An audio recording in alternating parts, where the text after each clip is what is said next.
What would you do if your HOA tried to erase your dream, one legal notice at a time?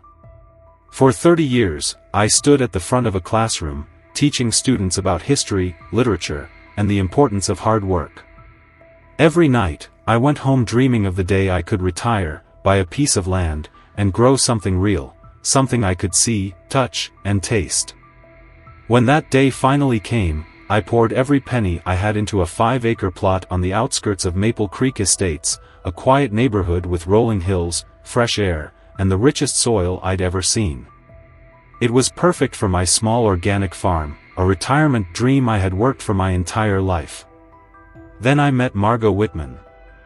The first time I saw her, I was knee-deep in my tomato beds, dirt under my nails, the scent of fresh earth thick in the air. I looked up to see a woman in designer sunglasses, a crisp white blazer, and heels that had never seen a day of labor. She stood at the edge of my property, arms crossed, expression pinched with disapproval. "You can't grow food here," she said, like it was the most obvious thing in the world. "This isn't some country bumpkin neighborhood." I wiped my hands on my jeans and stood up, trying to keep my voice calm. "Actually, I can. This land has been a farm for over 50 years. It's legally zoned for agriculture. I bought it 6 months ago to start an organic business. My retirement dream." Margot's face turned an unnatural shade of red. "I'm the president of the Maple Creek Homeowners Association," she snapped, spitting out the word like it was a badge of honor. "And your farm violates at least 6 community guidelines." "Well, that's going to be a problem for you," I said, gesturing toward my property line. "Because I'm not part of the HOA." Margot's lips curled into a tight smile, the kind that tells you someone's already planning how to make your life hell. "We'll see about that," she said, pulling out her phone and snapping photos of my crops. "Expect official notice soon." She turned on her spotless white shoes and marched away, but the uneasy feeling in my gut told me this wasn't over. That night, I pulled out every legal document I had, spreading them across my kitchen table. My deed, zoning permits, agricultural exemptions, every page proving that my land was outside of HOA jurisdiction. I took photos of each document, saving copies to my computer, my phone, and a flash drive. 3 days later, an official-looking envelope was stuck to my front door. Inside, in bold, impersonal print, was my first violation notice. It ordered me to cease all agricultural activity within 14 days or face fines of $100 per day. The violations cited unapproved landscaping and non-compliance with community aesthetic standards. I picked up my phone and called the county records office. "Mr. Davis," the clerk said, "your property is 100% agricultural land. The HOA has no jurisdiction over you. Can you send me official documentation?" I asked. "Absolutely," she said. "Email and certified mail. That should settle things." I wasn't so sure. That evening, I hand-delivered a letter to the HOA office, polite but firm, attaching copies of my property maps and zoning documents. 1 week passed. No response. Then, one of my neighbors, Tom Reynolds, stopped by while I was harvesting peppers. He leaned against my fence, shaking his head. "Thought you should know," he said, biting into a fresh pepper. "They talked about you at the HOA meeting last night." "What did Margot say?" I asked. "Called your place the eyesore farm. Said it's bringing down property values. She wants you gone before others get the same idea." "Did they mention my letter?" Tom shook his head. "Nope. She acted like it never existed." A slow, cold anger settled in my chest. I had heard horror stories about power-hungry HOAs, but I never expected to be in the middle of one myself. I should have known Margot Whitman wasn't finished. The morning started like any other. I walked out to the fields, coffee in hand, ready to check on my crops. But the moment I reached my tomato beds, I knew something was wrong. Some of my carrot tops had been pulled out and left to dry under the sun, their roots exposed and withering.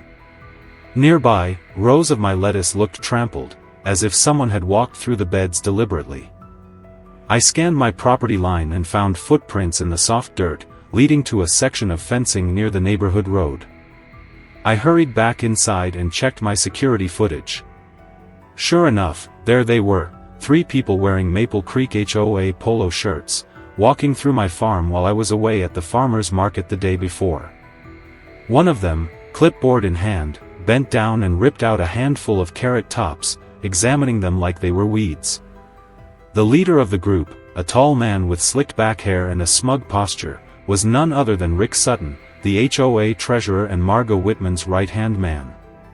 He pointed at my crops, speaking animatedly, though there was no audio to catch what he was saying. Fury boiled inside me. This wasn't just an overreach, this was trespassing. Before I could decide my next move, a car pulled up in front of my property. A woman in a government-issued vest stepped out, clipboard in hand. County health inspection. My stomach twisted. I hadn't scheduled an inspection. "Mr. Davis?" she asked, stepping toward me. "That's me," I said, arms crossed. "What's this about?" "We received multiple complaints from the Maple Creek HOA regarding health hazards on your farm," she said, scanning my fields.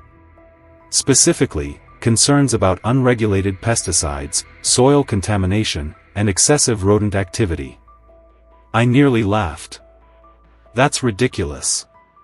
My farm is fully organic, and I have the paperwork to prove it." She pursed her lips. "I'll still need to do an inspection. Standard procedure." I led her through my farm, pointing out my certified organic practices and well-maintained crops. When she failed to find any issues, she sighed and shook her head. "This is the 3rd false complaint we've received from them this year," she muttered. "It's a waste of county resources." "Tell me about it." She jotted down some final notes and handed me a copy of her report. "No violations. No health hazards, ****. I thought that would be the end of it. I was wrong. That night, a landscaper truck pulled up to my property while I was inside eating dinner. My cameras caught 2 men in uniforms stepping onto my land, weed trimmers in hand, heading straight for my tomato beds. I bolted outside, yelling before they could do any damage. ***, get the hell off my land, ***. The men froze. One of them held up a work order with Margot Whitman's signature on it. "We were told this was an abandoned lot, scheduled for cleanup.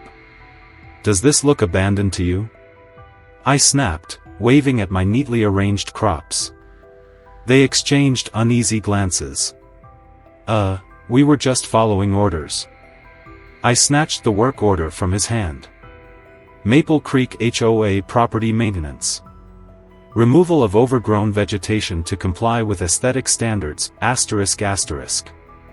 Margot had sent professional landscapers to destroy my crops under the guise of community beautification. "Get off my property," I warned, "or I'm calling the cops." They didn't need convincing. They jumped into their truck and sped off, leaving me shaking with anger. The next morning, I called my lawyer, Sophie Carter, who didn't even try to mask her frustration when I told her what had happened. "They're escalating," she said. "First, they try to drown you in fines, then they send in false inspectors, and now they're trying to destroy your crops. I need to stop this before it gets worse," I muttered. Sophie agreed. "I'll draft a formal cease and desist order and send it to the HOA's legal team. Meanwhile, document everything. Every letter, every trespass, every attempt they make to sabotage you." I spent the rest of the day installing more security cameras and placing bright orange "No trespassing" signs along my fence. I thought maybe, just maybe, that would send a message. But then Margot Whitman sent her most brazen attack yet. That evening, I went to town for supplies. By the time I returned, it was already dark. But something felt off. I flipped on my porch lights and froze in horror. 6 baskets of vegetables were missing from my storage shed, ***, peppers, cucumbers, zucchini, potatoes, ***, hundreds of dollars worth of produce, simply gone. My stomach twisted as I sprinted inside to check my live security feed. The footage made my blood run cold. Margot Whitman herself, flanked by 5 HOA members in matching polos, had walked straight onto my farm in broad daylight, filled their baskets with my produce, and walked away like they owned the place. I grabbed my phone and dialed Sophie. "They're stealing from me," I growled. "Right now. On camera." Sophie didn't even hesitate. "Call the police. Right now. And do not confront them alone." Hands shaking, I called 911. "I'd like to report a robbery in progress." 15 minutes later, I sped down my driveway just as the HOA members were marching toward my heirloom tomatoes, my most valuable crops, the ones I sold for $6 a piece at the farmer's market. I threw my truck into park, jumped out, and shouted, "Stop right there." Margot turned to face me, utterly unapologetic, a smug smile curling on her lips. Behind her, Rick Sutton took a bite of a ripe tomato, juice dripping down his chin like he had just plucked it from his own garden. "Oh, Jim," Margot said smoothly, brushing dirt off her sleeve. "We assumed, since you refused to maintain your yard properly, that this food was going to waste." My fists clenched at my sides. "This is private property. You're trespassing and stealing. I've already called the police." Rick actually laughed. "Oh, come on, it's just some vegetables. It's not like they're worth anything." "They're worth thousands to me," I shot back. Margot's expression hardened. "Then maybe next time, you'll take us seriously."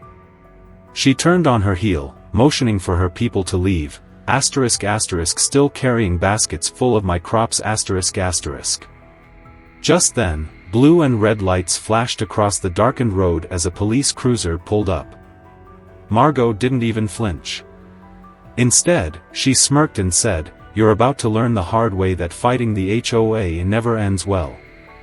The moment the police cruiser pulled up, I felt a sliver of hope. Maybe, just maybe, justice would finally be served. Officer Martinez stepped out, hands resting on his belt as he took in the scene, the HOA members still clutching my stolen produce, my no trespassing signs clearly visible, and me, standing there with my fists clenched so tight my knuckles ached. "What's going on here?" he asked, his gaze sweeping between me and the group of thieves. I pointed straight at Margot and the baskets of vegetables.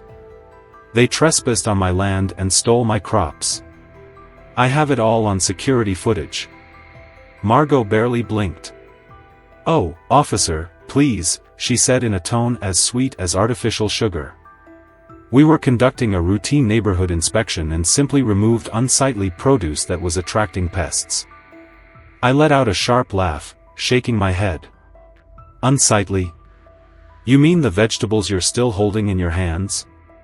Rick, still chewing on one of my heirloom tomatoes, swallowed and had the audacity to shrug. "Tastes fine to me." I turned to Officer Martinez, barely keeping my voice steady. "I want them charged with theft and trespassing. I have proof."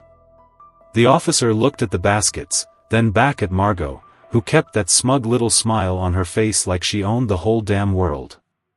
"Ma'am," he said, voice neutral, "did you have permission to take these crops?" Margot scoffed, shaking her head like she couldn't believe she had to explain herself. "Officer, we're the HOA. We have every right to enforce community standards. Mr. Davis's property is an eyesore, and his refusal to comply is negatively affecting property values." Officer Martinez frowned. "That's not how the law works, ma'am. This land isn't under HOA jurisdiction." Margot's face finally flickered with something that looked like uncertainty, but Rick wasn't ready to back down. "Actually, officer, we've already started the rezoning process. Soon, this land will be part of Maple Creek, and these violations will need to be corrected." My blood turned to ice. "What?" Rick smirked. "Oh, didn't you hear? We've submitted an application to have your property rezoned for residential use." He took another bite of the tomato, juice dripping down his wrist. "Gonna be real hard to sell veggies when you're legally required to have a lawn." I felt like I had been punched in the gut. The police officer gave me a questioning look, but I couldn't even respond. Margot, now clearly enjoying herself, added, "Perhaps now you'll understand that resisting the HOA always comes at a cost." I wanted to tear that smirk off her face. But before I could respond, Officer Martinez sighed. "All right," he said, pulling out his notepad. "I need to see Mr. Davis's property documents, and I'm going to need a copy of that security footage." I nodded and went inside to grab everything, my hands shaking. When I came back, Martinez reviewed my deed and zoning paperwork. He looked back at Margot, unimpressed. "This land is still zoned agricultural. You have no authority here." Margot's face darkened. Rick shifted on his feet, crossing his arms. "I'm going to need you to return the produce," Martinez continued. "And leave this property immediately." For a moment, I thought Margot would refuse. But the police presence was making the other HOA members visibly uncomfortable. With an exaggerated sigh, she motioned for them to drop the baskets. "This isn't over," she whispered as she turned away. "We always win in the end." As they walked off into the night, I exhaled, but I knew this was only the beginning. The next morning, I woke up to something even worse. My roadside produce stand had been destroyed. Wood splintered across the pavement. The chalkboard with my prices had been smashed to bits. The vegetables I had left out for sale had been stomped into the dirt, ruined. My stomach twisted in rage. They had come back. I sprinted back inside and checked my security footage. There, at 3:17 a.m., were two figures with crowbars, smashing my stand to pieces. I zoomed in. Margot and Rick. I gritted my teeth and called Sophie. "I have video of them destroying my business." Her voice was sharp. "They've escalated. This isn't just harassment anymore. This is criminal destruction of property." I sent her the footage, and she assured me she'd start filing charges immediately. But as I walked back outside, surveying the mess, something even worse caught my eye. My irrigation pipes had been cut, again. I rushed to my tomato beds, kneeling in the dirt, checking the damage. Water pooled uselessly in the trenches, leaking from 3 separate precisely cut points. Someone had sabotaged my entire system. I checked the cameras again. Rick, dressed in black, sneaking through my farm at 2 a.m., wire cutters in hand. I grabbed my phone and called Margot directly. Her voice was calm. "Jim, how lovely to hear from you." I gritted my teeth. "You and Rick cut my irrigation pipes last night. I have you both on camera destroying my stand and trespassing." Margot clicked her tongue. "I'm sure you're mistaken. Rick was investigating a water leak that's affecting our community. You think you're untouchable, don't you?" I growled. "I think," she said, her tone as smooth as ever, "that you should have complied with our reasonable requests. If you had, none of this would be happening." I wanted to punch something. Instead, I hung up and dialed 911 again. This time, I wouldn't let them get away with it. When Officer Martinez arrived and saw the destruction, he didn't even try to hide his frustration.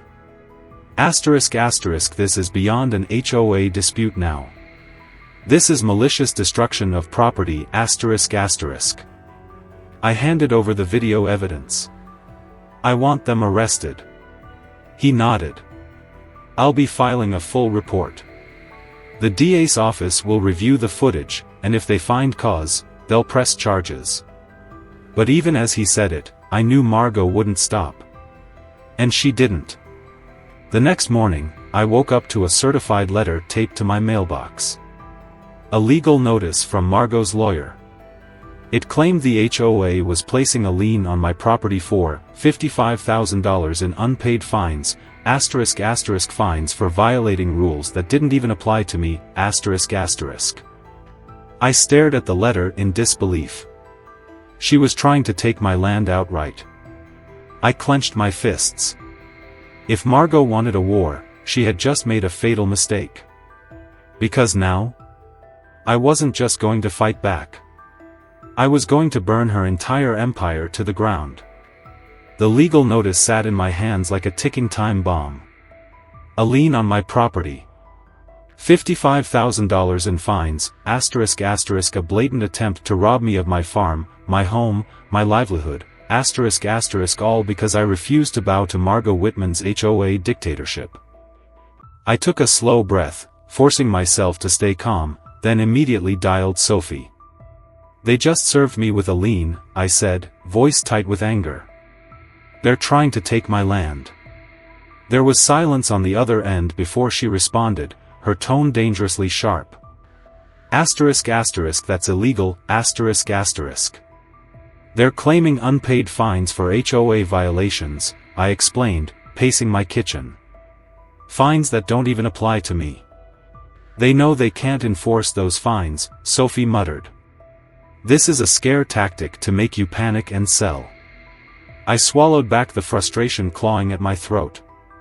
"So what do we do?" "We fight back," she said. "Hard. First, I'll file an emergency motion to remove the fraudulent lien. Second, I'm pulling every official HOA record to find out exactly what they've been up to." That night, I barely slept. The weight of their attacks, ***, the vandalism, the sabotage, the outright theft ***, was crushing. But as I stared at the ceiling, an idea began to take shape. The next morning, I drove straight to the county records office. If Margot was bold enough to claim she could rezone my land, I needed to see exactly how deep her corruption ran. The clerk, a young woman with tired eyes, glanced up as I approached. "What can I help you with?" "I need to pull any pending rezoning applications for Maple Creek Estates."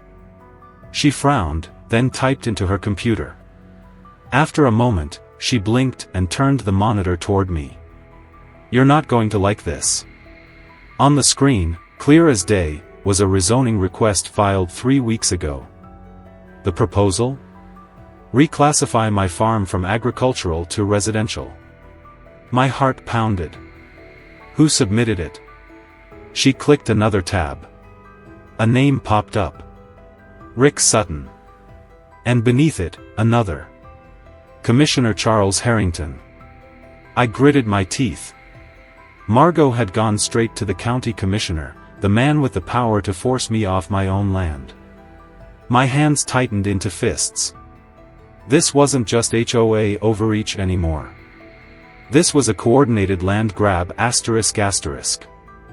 I thanked the clerk, took copies of everything, and drove straight to Sophie's office. She flipped through the documents, shaking her head in disgust. "This explains why the HOA is so confident," she muttered. "They're not just trying to bankrupt you with fake fines.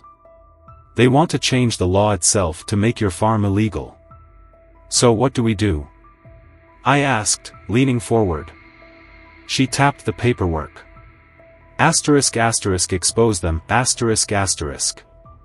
That afternoon, I sent copies of the rezoning request to every local news outlet. I posted it online. I emailed it to community leaders. And I made damn sure every single resident of Maple Creek Estates knew exactly what their HOA was doing behind their backs. The reaction was immediate.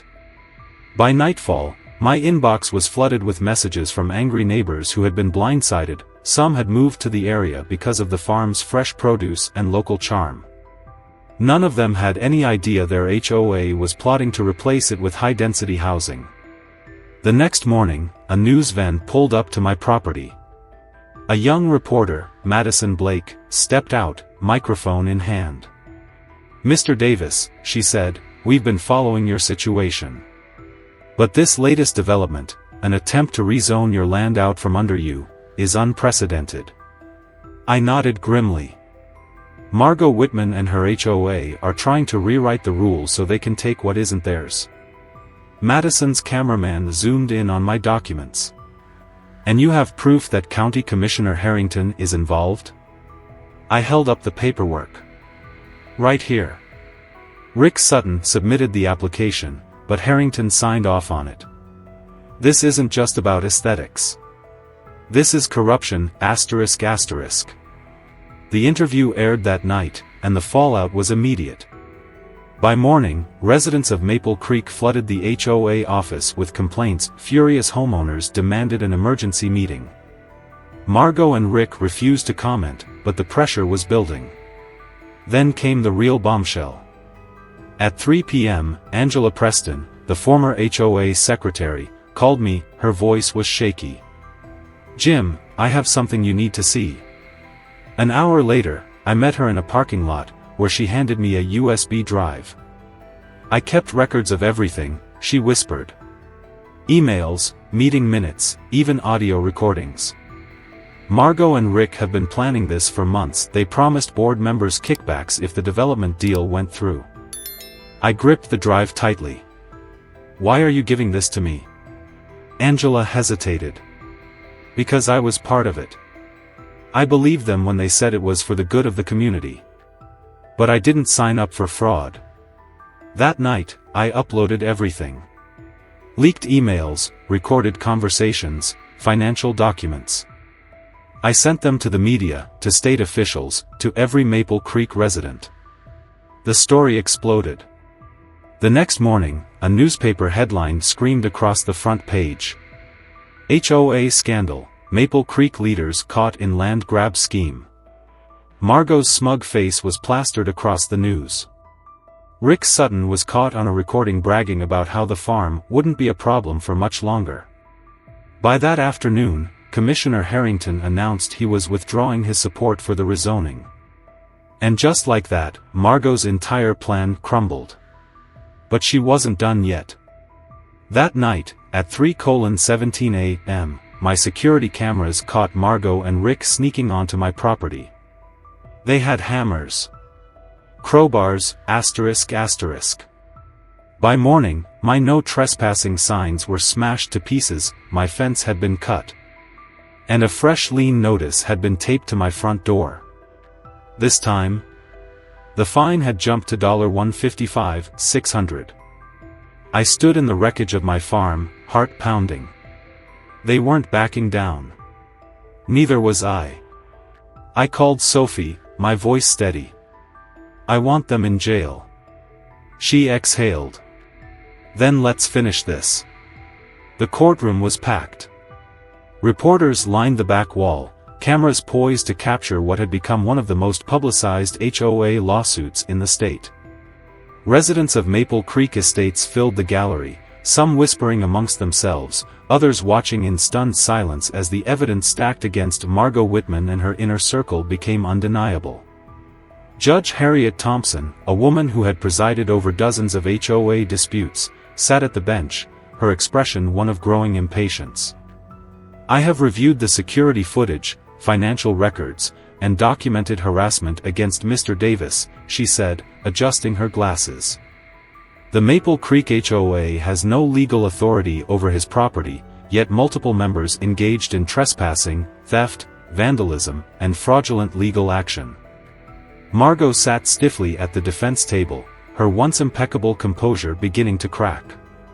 Beside her, Rick Sutton slumped in his chair, sweat beading along his temple. The rest of the HOA board members avoided eye contact, suddenly unwilling to go down with their so-called leader.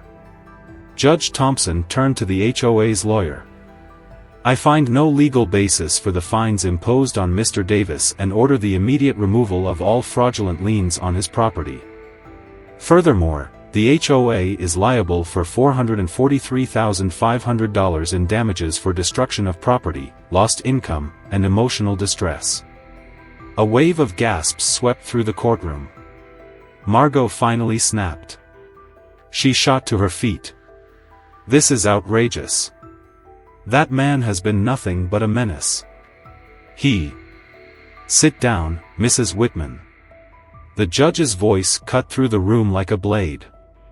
Or I will hold you in contempt. Margot fell silent, her face red with fury. But Judge Thompson wasn't done. Additionally, she continued, flipping through her notes, given the evidence of criminal trespassing, destruction of property, and conspiracy to commit fraud, I am referring both Margot Whitman and Rick Sutton to the district attorney's office for criminal prosecution. That was it. The final blow. Margot collapsed into her chair as the weight of reality set in. She had lost. Not just the battle over my farm, but her entire reputation, her influence, her power. After the ruling, the HOA board dissolved, with residents voting to replace it entirely. George Parker, the new president, met with me personally to apologize. Most of us had no idea what she was doing, he admitted. We never would have allowed this if we had. With Margot and Rick facing felony charges, their once loyal followers scattered, eager to distance themselves from the scandal. Margot eventually sold her house and left town, her name now a stain on Maple Creek's history. As for my farm, it thrived. Without the HOA breathing down my neck, I expanded my produce stand, hosted weekly community markets, and even started a small gardening program for local kids. Residents who once viewed my land as an eyesore now supported it wholeheartedly, grateful that justice had prevailed. A year later, as I stood at the edge of my property, surveying the crops that had once been threatened by greed and corruption, I realized something: this was never just about me. It was about standing up to bullies who believed power gave them the right to take whatever they wanted. It was about proving that persistence, truth, and community could overcome even the most entrenched corruption. And as I watched neighbors picking fresh produce, laughing, and working together, I knew that what had started as a battle for survival had turned into something much bigger, a victory for everyone. Have you ever felt powerless against HOA, or Karen, rules? Share your experiences below, let's see who had it worse.